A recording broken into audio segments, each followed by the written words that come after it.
this computer. Hi, welcome back. We haven't done one of these for a while.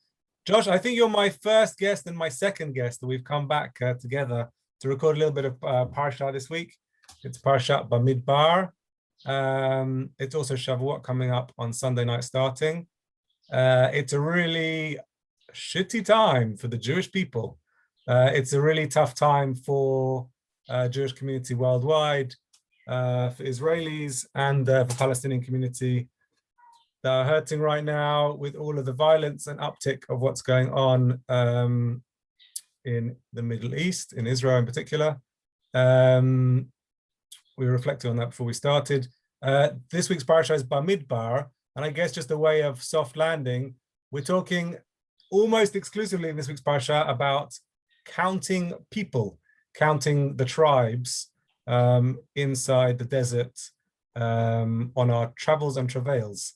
Tell us a little bit about counting. Well, where should I begin? One of the names of this book, the fourth book of the Torah, is Sefer Pekudim, the book of counting, right? And you have this image of God counting the people again and again, just because, not because he needs to know the final result, just because that act of counting is an act of loving. And I like that image very much because it relates to one side of what it is to count. I remember when I was a nursery teacher, we'd go out for these little school trips to a museum or something, and I'd have 14 kids, and I'd have to make sure that 14 kids were coming back. And all the time I was counting.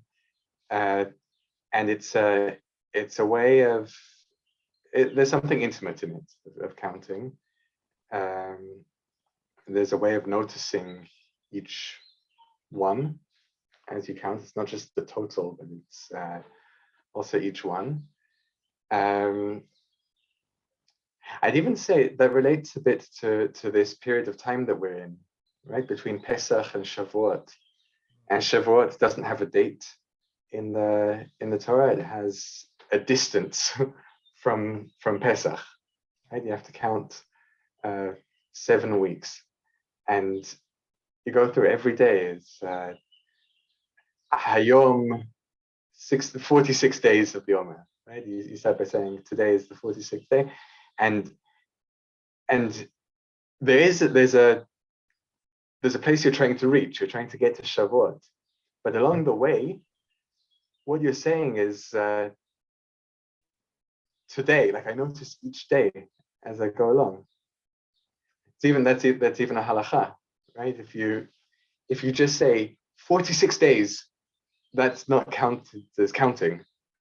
You have to say today is 46 days of the Omer, because you have to notice today.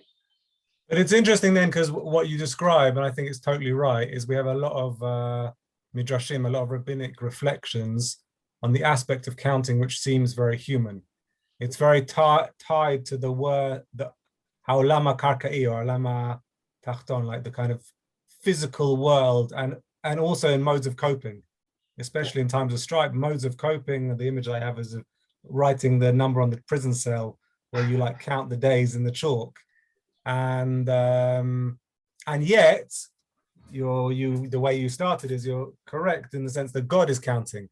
And in the Hasidic interpretation, the direct place that we go to is the difference between the physical world and the spiritual world. And the teaching is Elohut mi'ala cheshbon or mi'ala mispar, that God or godliness is above counting.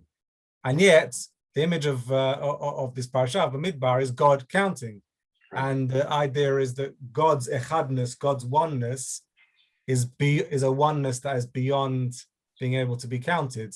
So you would therefore also infer that God is also beyond needing to count, because if God's knowledge is infinite, then surely that God would know the number of people, not like you going out for a nursery trip, having to count 14 kids. Just you would know if you had that infinite knowledge. It seems the act of counting is more than than the result. Also, it's talking the language of humans, right? Basar v'dam. Go on. Like maybe the darker side of counting is trying to grapple with the unknown, right? Like you mentioned right at the beginning, right? These shitty times. So what's going on in the background? We have there's basically a war in Israel Palestine, and there's this coronavirus for the last year and a half or whatever. And in the discourse around both of them, the way people try to cope with something which is beyond them is through numbers, right? Like, do you remember the headlines the last year have been about how many sick and how many dead and how many active cases and percentage, and like everyone became a virologist in the last year talking about numbers, because what else are we going to say? That there's a possibility that we'll die if we go out the house? We can't even say that. So we count instead. Also in Israel, right? The numbers, the headlines, the number of rockets, the number of dead, number of wounded. It's a coping mechanism because we don't know how to talk about anything that transcends numbers. Yeah. I wanted to bring in one other aspect, and I think I've been racking my brains for the last week about how to chap this aspect of the Parsha in. But I've been just for some because this round of violence started in Jerusalem. I've been drawn to think a lot about Jerusalem, a place that we, well, not met because we knew each other, but a place where our relationship as lifelong friends really began. And a place that we've both lived in, a place that I have a lot of love for. And the image of Jerusalem from Psalm 122 is this city stitched together somehow, shechubra la yachdav, that's stitched together as one. And the midrashic version of that is that you have two Jerusalems, the Jerusalem shel Mala and the Jerusalem shel Mata. And in the realm of what we just described, the Mala part, the upper, the ideal or the ideal upper world that's not connected to this physical world that we live in, you don't count. Like there isn't that mode of counting, and it's only in the lower worlds that we have this aspect that you describe. In our moments of anxiety and moments of getting through the day and through turmoil, we count. And that's exactly the Jerusalem that we know exactly today. Which part of East Jerusalem is Jewish? Which part of Jerusalem is Palestinian? Which house belongs to who? Who's been killed? How much money is paid for these houses which are switching between Palestinian ownership to Jewish ownership? How many soldiers on the street? How many reinforcements do we need? All of these different parts of Jerusalem are the parts that we are dealing with right now.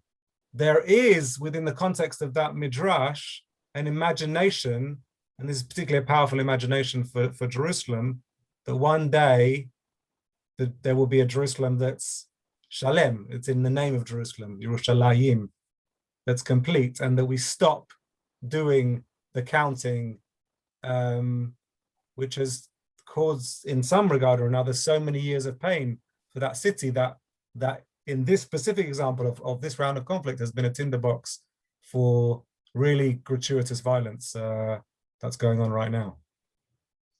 Yeah, I mean, that distance between Yerushalayim shel Mala, Yerushalayim shel Mata, right? This ideal and the real place.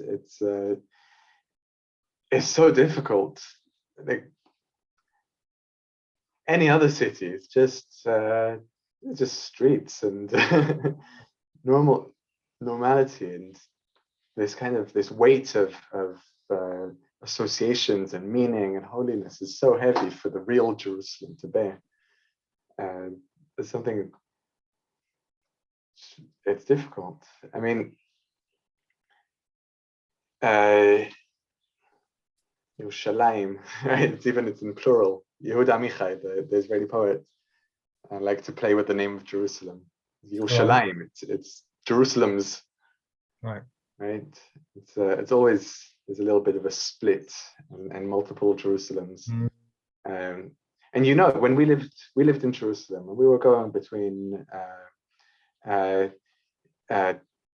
Jewish Jerusalem and Haredi Jerusalem and Arab Jerusalem and hipster Jerusalem and Russian Jerusalem and this and that, and we were loving that Jerusalem's, the multiplicity of it, and yet, like you said, there's this ideal of just going beyond those numbers.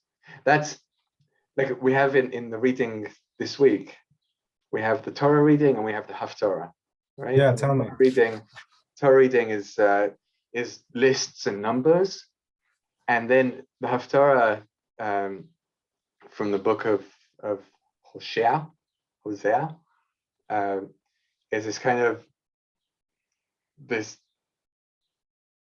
loving relationship between God and Israel and the people, and God says, yeah, in the future you'll be as numerous as the sand and the stars, and you'll be uncountable.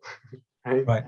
That's the ideal. You'll go beyond. No one will be able to count you, not just because there'll be so many, but just because that relationship of control and numbers will be beyond that. And there's a nice thing there where God says, you won't call me Ba'ali, you won't call me husband in a sense of control, right? There's the kind of an unequal term for husband in Hebrew. You'll call me Ishi. You'll call me my man.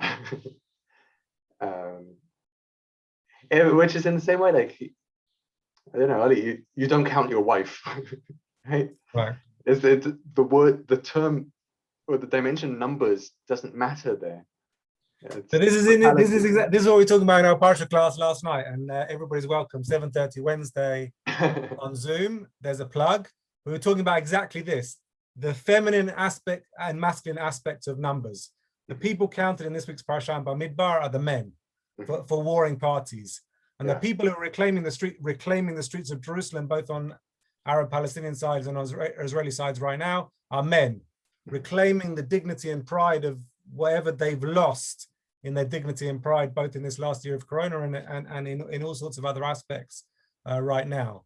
And the aspect of femininity, which is often represented in Kabbalistic drashot and Hasidic drashot, often speak of containment and holding, rochem, rachamim, holding, also the image of the womb, the same word. And the Jerusalem that Merachem is the Jerusalem, and it's a walled city as well, a Jerusalem which holds its people in love and passion and kindness and beauty. And it's a world that we're a million miles away from right now because we're busy counting. And what we were talking about last night was the gendered nature of those two dimensions. One which holds and speaks and loves and cherishes and gives and forgives, and the other right now, which is the cycle that we're in, which fights and reclaims, and they're two alternative universes. We have to finish in another minute, Josh, but I'd love for you to have the final word, and we'll wrap up. We could speak for hours on about Jerusalem, hours and hours, but we have to finish. Yeah, we have in the past. Yeah, maybe just another aspect of that. So the city joined together. It's the same word as chaver, the city of friendship, and it has that potential, right, to go beyond different pieces, but to blend together as friends, is more than counting. maybe just to give another name to this masculine, feminine aspect you were talking about, is the idea of zero sum, right? Of like fighting, because if I'm weak, the other side is strong. If I'm strong, the other side is weak. That's zero sum. And a side that doesn't care about that, plus, right? If you're strong, I can be strong, and we can be there together. That's the chaverim. That's the joining together, which transcends numbers.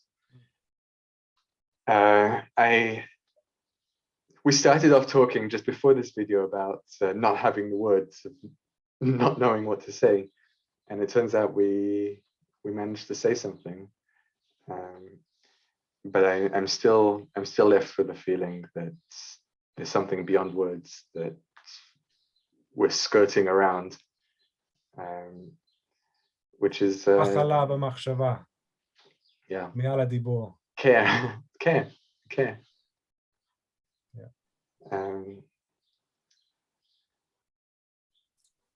It's a good place to stop, Josh. Lots of love to Berlin, to your family. Thank you. Shabbat Shalom, Hag Sameach. And to you, to everyone.